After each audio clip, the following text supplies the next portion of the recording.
Hola de nuevo. Vamos a ver ahora el tema de la ley moral natural en continuidad con el tema del bien humano. Eh, en primer lugar, ¿qué es la ley natural? Bueno, en el tema del bien humano decíamos que el bien moral y el bien humano es actuar de acuerdo con nuestra naturaleza, ¿sí?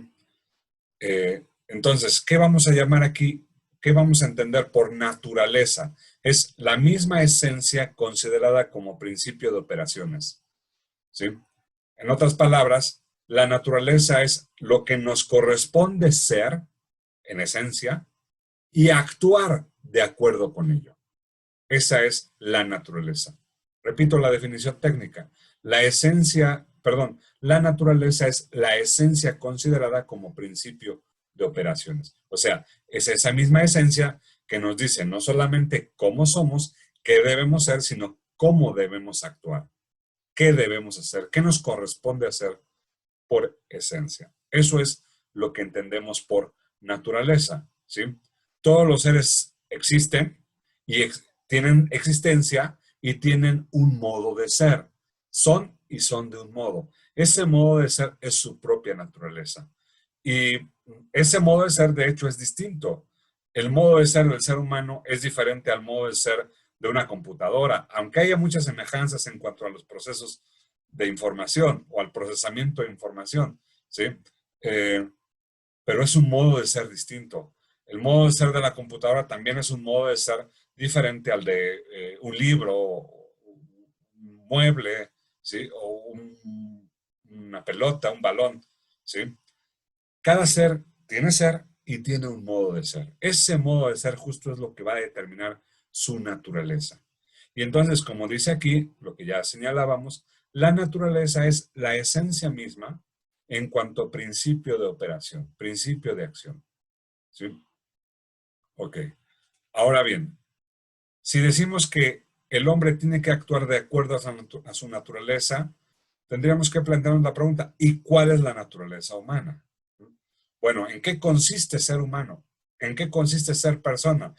Bueno, consiste en estar compuesto de elementos físico-químicos sujetos a leyes, ¿sí?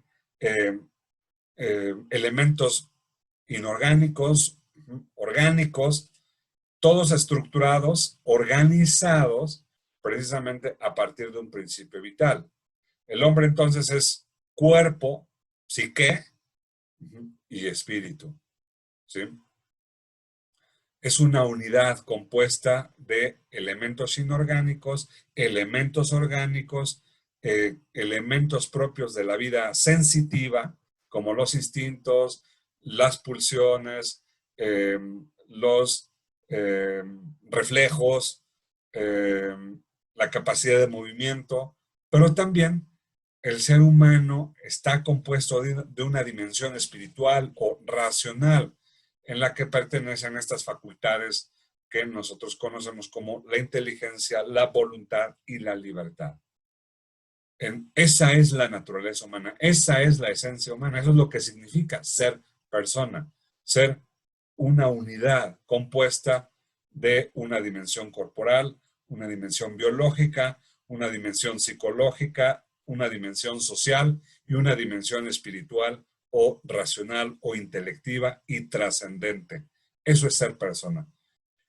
Si la naturaleza humana dicta eso, entonces actuar de acuerdo a nuestra naturaleza humana significa actuar de acuerdo a todas nuestras dimensiones, como una unidad unitaria.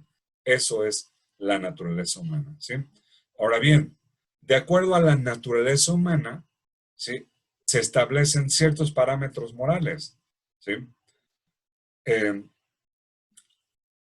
Leo aquí lo que aparece en nuestra presentación. La naturaleza en el hombre es un principio o posibilidad de actuar, de actualizarse mediante la acción, mediante el obrar.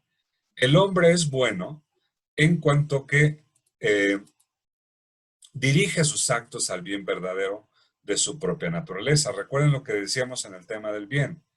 Bueno es lo que corresponde a la naturaleza humana, lo que corresponde a lo que debemos ser, ¿sí? Así es como el ser humano realiza su ser, alcanza su perfeccionamiento, su fin último, alcanza el bien ontológico y al mismo tiempo su bien moral. Pero para ello se requiere la recta razón. La recta razón se hace cargo de las exigencias de la naturaleza. Y la recta razón es cuando la razón humana conoce sin error los fines y los objetivos que le corresponde al ser humano alcanzar de acuerdo con su propio ser, con su propia esencia. ¿Sí? Y entonces, cuando la recta razón identifica cómo debe actuar el ser humano para actuar moralmente bien, ¿sí? Ese tipo de principios, reglas o prescripciones o exigencias morales es lo que llamaremos la ley moral natural. ¿Qué es la ley moral natural? Es el descubrimiento que realiza la conciencia, la razón, de nuestra dimensión moral y de las obligaciones que esta dimensión lleva consigo. En otras palabras, la ley moral natural son todas aquellas exigencias morales que brotan de la misma naturaleza humana y que la conciencia es capaz de reconocer. Si cuando yo sé lo que me corresponde ser de acuerdo a mi naturaleza, al mismo tiempo reconozco cuáles son las exigencias morales que están comprometidas en ello. Aprendo a que soy persona racional, hablante, y entonces debo respetar, debo tratar a las personas como seres racionales, libres, con capacidad de interlocución, y también exijo eso para mí. Exijo que me traten como una persona racional, libre, con capacidad de interlocución, ¿sí? Capacidad de comunicarme, etcétera. Entonces, lo que dice aquí en este segundo párrafito es clave, ¿no? ¿Qué es la ley moral natural en otras palabras? Es el conjunto de reglas o normas que el ser humano descubre en su naturaleza y gracias a las cuales es capaz de dirigirse a sus fines, a su bien, a su felicidad. Eso es lo que llamamos la ley moral natural. ¿Cuáles son las características de la ley natural? En tanto que deriva de la naturaleza humana, que es la misma para todos los seres humanos, entonces la ley moral natural es universal, válida para todos, independientemente de la época, independientemente de la raza, del lugar, ¿sí? Eh, vale para todos, por eso es universal. Es inmutable porque no cambia con el tiempo, ya que la naturaleza humana es la misma desde que apareció el primer ser humano y seguirá siendo la misma naturaleza humana eh, hasta el final de nuestra existencia, cuando se extinga la especie humana. La naturaleza humana no cambia y por tanto la ley moral natural que deriva de ella es inmutable. ¿Qué es lo que cambia? Cambia nuestro conocimiento de la naturaleza humana y de la misma ley. Por eso en un momento dado se aceptaba la segregación o la esclavitud, ¿sí? Pero no era un problema, no era un defecto en la ley moral natural, era un defecto en el conocimiento de esa ley moral natural, porque era un defecto también en el conocimiento de nuestra propia naturaleza humana, que es la misma en todos y cada uno de los seres humanos, hombres y mujeres de todas las épocas, culturas, eh, razas, etcétera. ¿Sí? Eh, ¿Qué otra característica tiene la ley moral natural? Que es indispensable, no admite excepciones ni dispensas, solo admite interpretaciones, aplicaciones en casos particulares, ¿sí? Eh, pero se mantiene inmutable en cuanto a su espíritu, que es el bien humano, que es la felicidad, ¿sí? No admite excepciones ni dispensas, por eso se dice que es indispensable. Y la última característica es que es evidente. Todos los seres humanos tenemos la capacidad de conocer la ley moral natural en la medida en que conocemos lo humano, ¿no? Por eso calificamos acciones eh, a personas como inhumanas o inmorales precisamente porque actúan en contra de la naturaleza humana, ¿sí?